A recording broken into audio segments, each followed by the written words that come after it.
Kakati ate ebituse mukulaba okukwe ne team yebalabira ddala ng'essaawa zitusobera nga ate batuyiwamu ekivulu.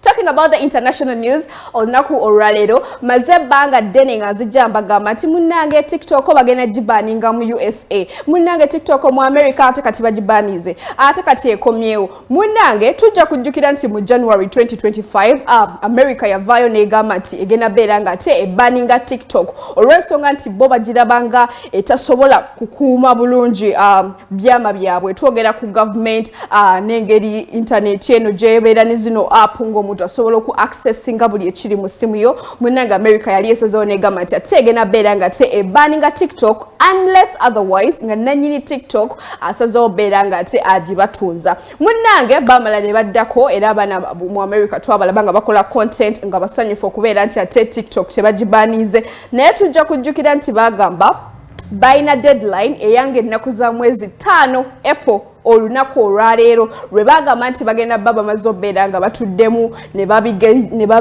ne babyogeramu ko tukoze tutya tugirekete tugireka. Kakati nno wenjogerera gegagamu ku mawulire agabadde gali mu trendinga mu USA olunaku olw'ejjo ng'abantu beewuuza ki ekigenda okuhappeninga.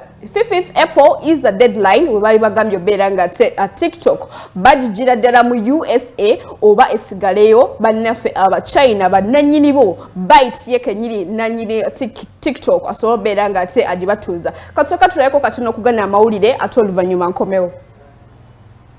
On TikTok. Yeah, the deadline for the U.S. to reach a deal with the social media companies just over a week away. Fox 5's Sharon Crowley joins us now with a look at where things stand today. Sharon. Yeah, Steve, TikTok's U.S. expiration date is fast approaching. April 5th is the new deadline the social media giant is up against, and that's when a ban could take effect. TikTok is owned by the Chinese company ByteDance. ByteDance has until April 5th to find a new U.S. owner or face a ban in this country. A bipartisan group of lawmakers endorse a ban, fearing China is spying on millions of American TikTok users. Even President Trump supported one until he had a change of heart after the election, and he credits the social media app with actually helping him win. Mawuli agadde gagenda maaso mu kutambula era olunaku olw'ejjo on the 4th of April Donald Trump yavuddeyo n'agamba nti mu USA agenda beera nga ate ayongerayo ku nnaku ze bagenda obbanga babaninga at TikTok. On the 4th of April, Trump announced that he was signing an executive order to halt the ban of enforcement for another 75 days. Munnange babongedde ennaku endala 75.